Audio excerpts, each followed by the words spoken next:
स्वर्ण देश के महाराज उदयगिरि 50 वर्ष की अवस्था तक पहुँचते पहुँचते महाराजा धीराज हो गए। देश देशांतरों में उनकी विजय पताका लहरा चुकी थी। उनके पराक्रम का कोई पारावार न था।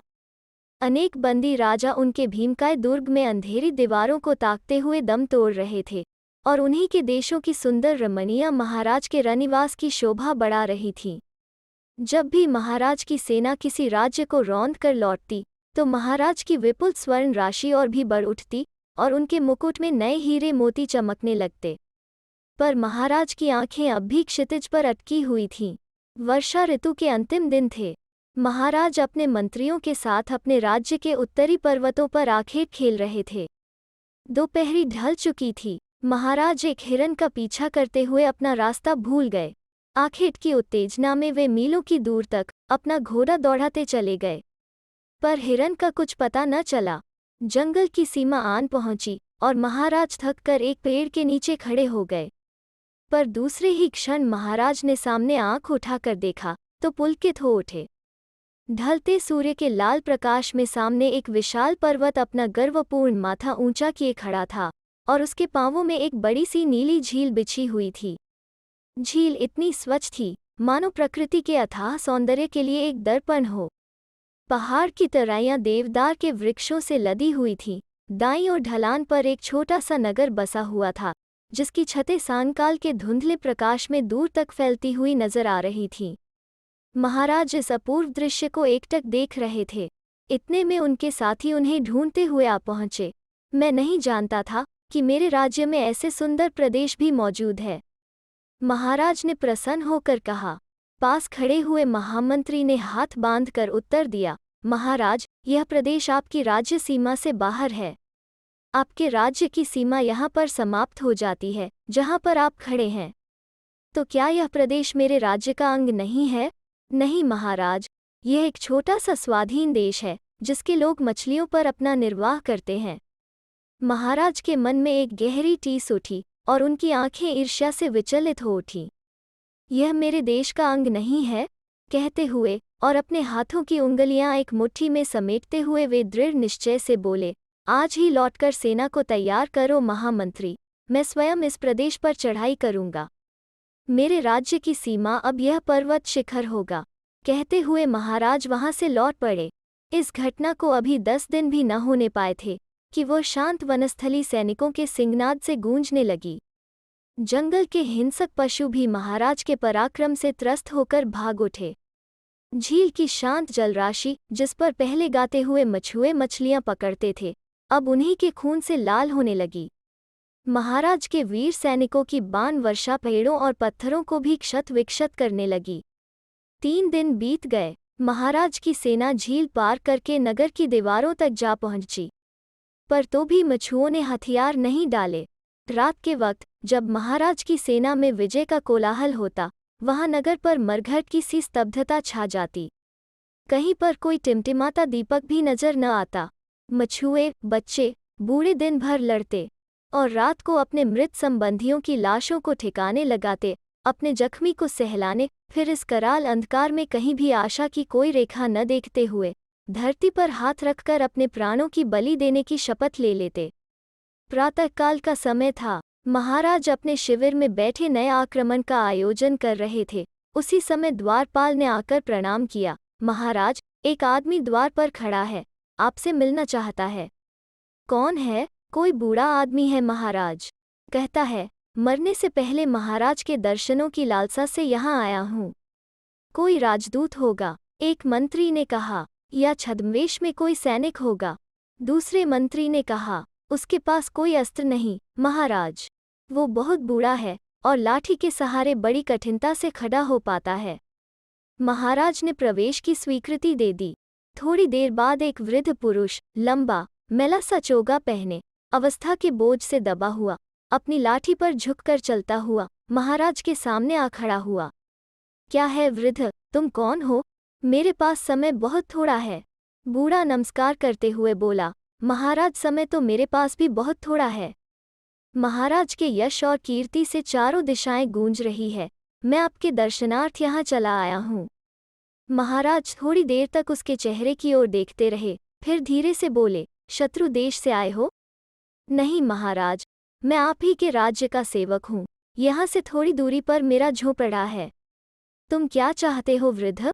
दान दक्षिणा का प्रार्थी हूँ महाराज, मैं बहुत बूढ़ा हूँ। कहते हुए वृद्ध ने अपने लंबे वस्त्र की जेब में हाथ डाला और एक छोटी सी सफ़ेद हड्डी का टुकड़ा निकाल कर बोला, मुझे इस हड्डी के वजन के बराबर सोना दे दिया जाए महाराज, मुझे और कुछ नहीं चाहिए। महाराज ने हड्डी को देखा, नाखून से बड़ी वो हड्डी न थी और उसे देखकर अकस्मात हंसने लगे। वृद्धावस्था में लोग पागल हो जाते हैं। इस हड्डी के तुल्य तो एक रत्ती भर सोना भी न आएगा। वृद्ध, कुछ और मांगो, मेरे लिए आपके हाथ का दिया हुआ कण भर सोना भी निधि के समान होगा महाराज। महाराज ने हंसते हुए तराजू मंगवाने का आदेश दिया और पास पड़े हुए चांदी के थाल में से 2 स्वर्ण मुद्राएं उठाकर बूढ़े की ओर फेंक दी। इनके साथ हड्डी को तोल लो वृद्ध। तराजू आई, एक पल में हड्डी का टुकड़ा रखा गया और दूसरे में मुद्राएं। पर जब मंत्री ने तोला तो हड्डी का टुकड़ा भारी निकला। महाराज लज्जित हुए और फौरन ही 2 मुद्राएं और निकालकर तुला में डाल दी। याचक की प्रार्थना भले ही छोटी हो, पर दानी के दान में उदारता होनी चाहिए। पर हड्डी का पलड़ा फिर भी मारी निकला। महाराज हैरान हुए और तुला में से हड्डी को निकालकर देखने लगे। फिर उत्तेजित हाथों से चांदी के थाल में से एक साथ मुट्ठी भर मुद्राएं उठाकर तुला में डाल दी और तुला को अपने हाथ में लेकर स्वयं तोलने लगे। पर पहले की तरह हड्डी का पलड़ा अब भी भारी निकला। सब दरबारी चकित होकर तुला के पास आ गए। महाराज विस्मय से हड्डी को देख रहे थे। मौका देखकर वृद्ध ने हाथ बांधकर कहा, महाराज, मैं अपनी हड्डी को वापस लेता हूँ। शायद आपके पास इसके बराबर सोना दान के लिए नहीं है। महाराज इस अपमान को सहन न कर सके। एक बड़ी तुला मंगवाई गई। फिर उसके एक पलड़े में यह तुच्छ सी हड्डी और दूसरे में चमकती मुद्राओं से भरा सारा का सारा थाल उंडेल दिया गया। पर हड्डी का टुकड़ा ज्यों का त्यों भारी निकला। यह जादू की हड्डी है वृद्ध, तुम मेरा अपमान करने आए हो। महाराज की आंखें दंभ और क्रोध से लाल हो उठीं। न वो हड्डी को बाहर फेंक सकते थे, न ही उसके बराबर सोना जुटा पा रहे थे। इससे भी बड़ी तुला मंगवाई गई। मुद्राओं के स्थान पर सोने की ईंटें रख दी गई, पर नन्ही सी सफ़ेद हड्डी फिर भी भारी निकली। एक पागल जुआरी की तरह महाराज इस तुला पर अपनी स्वर्ण राशि लुटाने लगे। दरबारी यंत्रवत खड़े इस व्यापार को देख रहे थे। महाराज के माथे पर पसीने के बिंदु नजर आने लगे। वृद्ध धीरे धीरे मुस्कराने लगा, फिर हाथ जोड़कर बोला, महाराज उदयगिरी, आपका राज्य बहुत बड़ा है, पर आपके राज्य में तो क्या, संसार भर के राज्यों में इसकी तुलना का सोना न मिल सकेगा। महाराज का सांस फूला हुआ था। वो नजर उठाकर बोले, क्या कहा वृद्ध? संसार भर का सोना इस हड्डी की तुलना नहीं कर सकता? हाँ महाराज, संसार के 7 सिंधुओं का पानी भी यदि सोना बन जाए तो भी इस हड्डी की प्यास को नहीं बुझा पाएगा। महाराज चुप हो गए और एकटक वृद्ध के चेहरे की ओर देखने लगे। फिर धीरे से बोले, क्या बात है वृद्ध, इस हड्डी का क्या भेद है? यह कामना की हड्डी है महाराज, इसकी प्यास सदा बढ़ती है, कभी बुझती नहीं।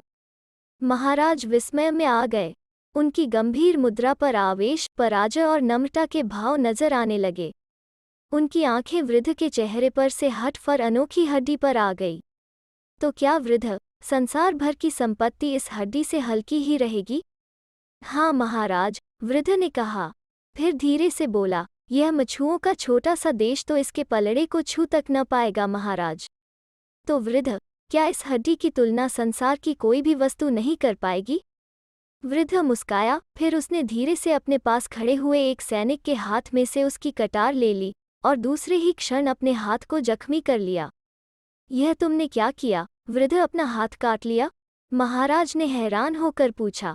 वृद्ध ने अपने जख्मी हाथ पर से टपकते लहू की एक बूंद तुला में डाल दी।